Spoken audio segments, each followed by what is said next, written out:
going to start out with a quote, and the quote is exactly what Carrie just talked about. We are only as strong as we are united, and as weak as we are divided.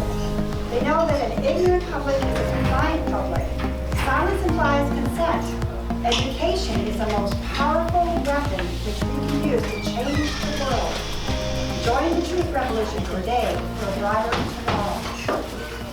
And I knew that was so powerful. And I'm just going to tell you briefly how I got involved because it's actually a pretty new phenomenon. I'm a reflexologist here in town. I'm also an energy practitioner. I've been doing it for now about 2.5 years.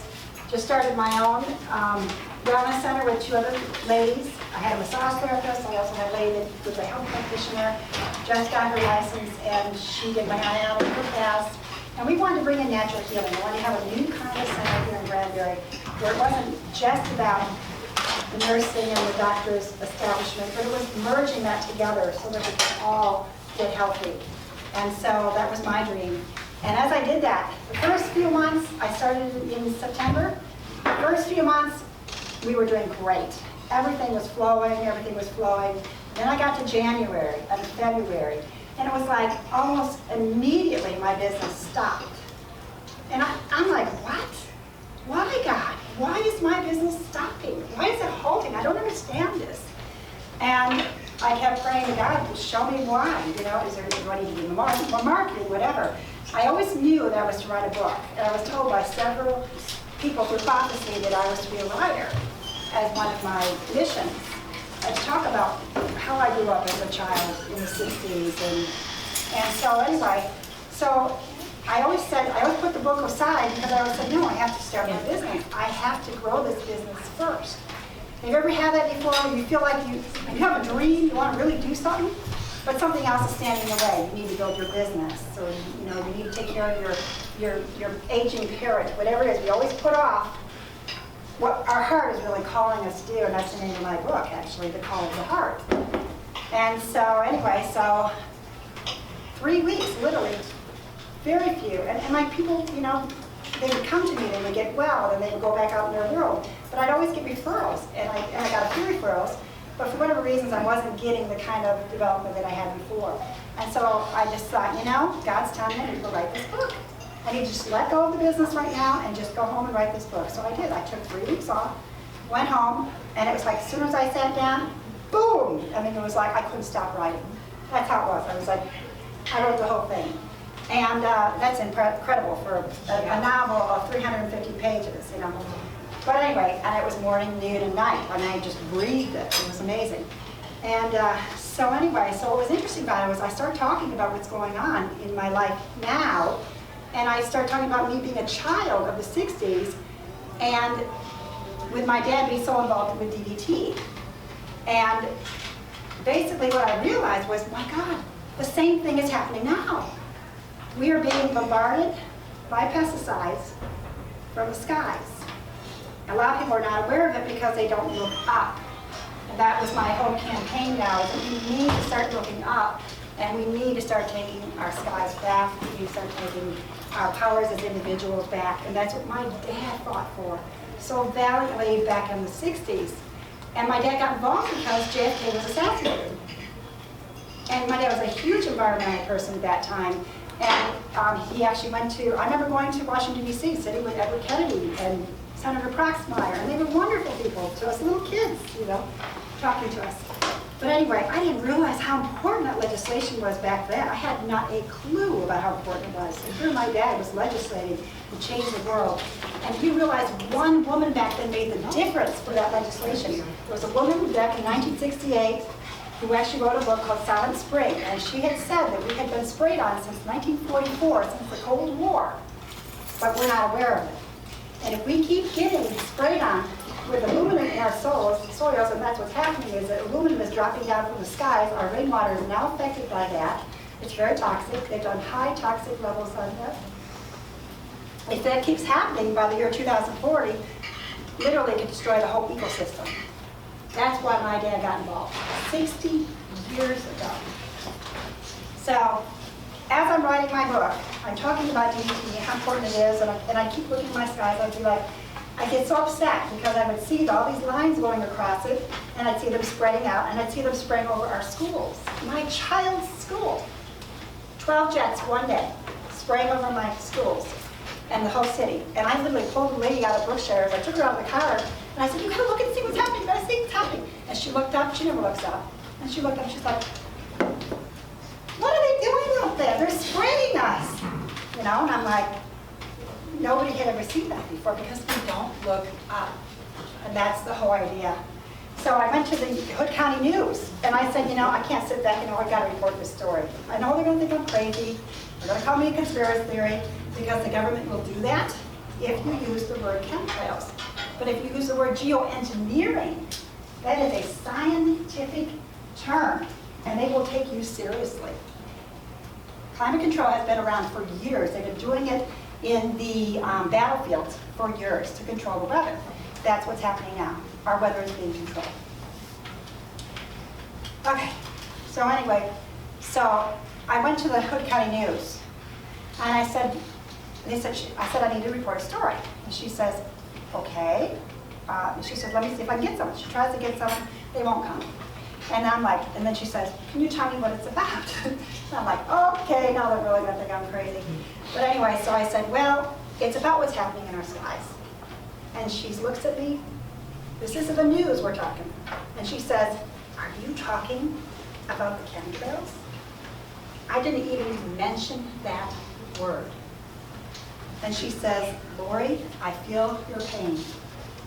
I said, you mean, you know that they're actually spraying us and we can't do anything about it? And she said, yes, I know.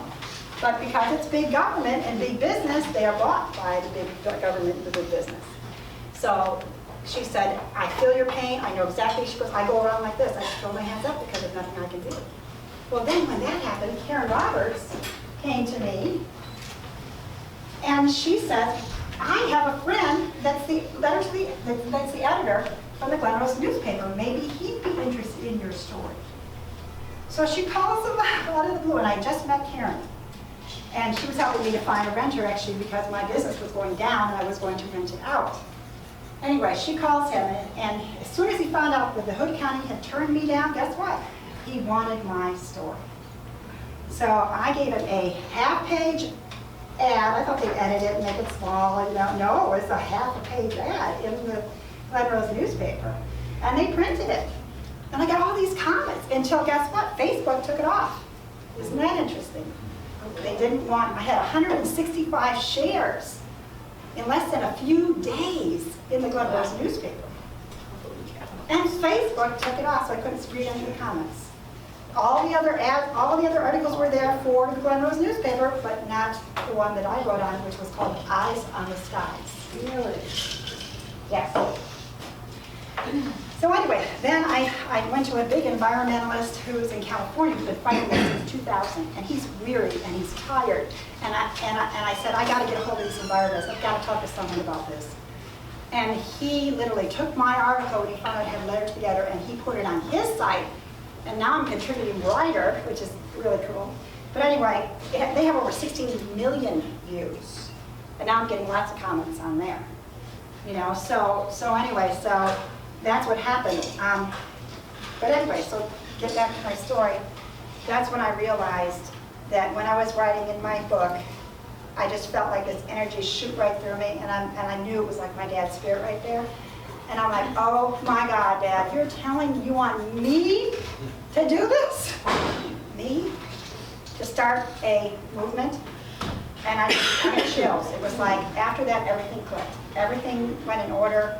Now I don't have to lose my business. I actually have a partner, Miss Sherry, that's a wonderful naturopath that's going to come in with me so I don't have to leave. And it's like everything was added back to me.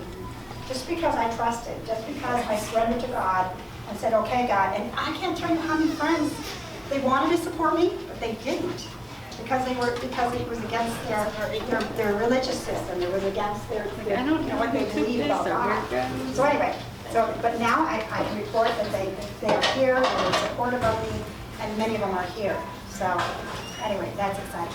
So, all right, so I'm going to go ahead and have, I'm just going to read first of all about what climate engineering is, just to give you a complete description. Climate engineering is defined officially as a deliberate and large-scale intervention in the Earth's climatic system. It means we now have the ability to control the weather. And a lot of times when you look out in the sky, have you ever noticed that the clouds look strange for some reason? Raise your hand if you've ever noticed that something's different with the skies. When you remember as a child, think about being a child. Do you remember anything different in those skies? Raise your hands if you feel that. Clouds. I used to lay on my back and look at the clouds. Wish I could float on them. There's nothing there now. Just Anybody else want to comment on the clouds, what's going on? Were they seeing? The lines all the time. The lines are seeing. So lines, all the time lines, like jet plane, always lines. Exactly, exactly. And if you look on, I encourage you to look at this later because it shows you, and also if you grab, I want you to each one grab this because this will actually show you, I might have something to hand this out, would you mind? This will show you exactly what the chemtrails, I don't like to call it chemtrails because they will start watching you when you're on the internet. I've actually had 2 government trolls on me, and they said, Laura, you gotta be careful.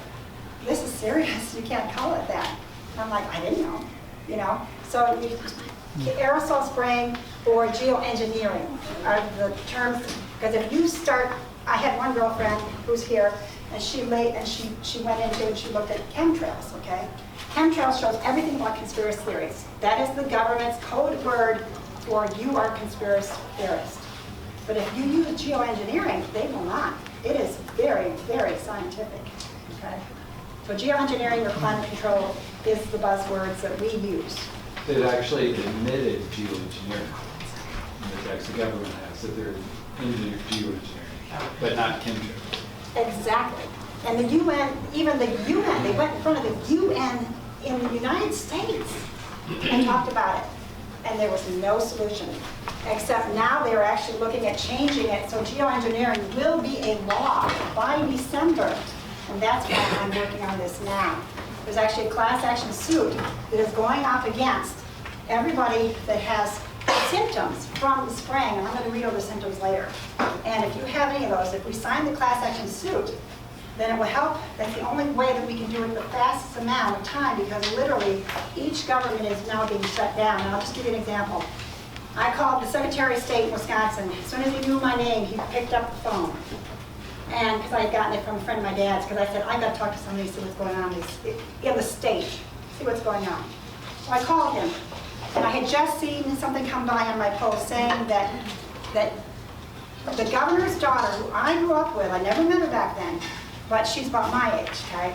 She became an environmentalist back in the year 2007. I had no idea. And the post read that she is now being banned from ever talking about geoengineering again. And she is on the Public Service Lands Board in Wisconsin.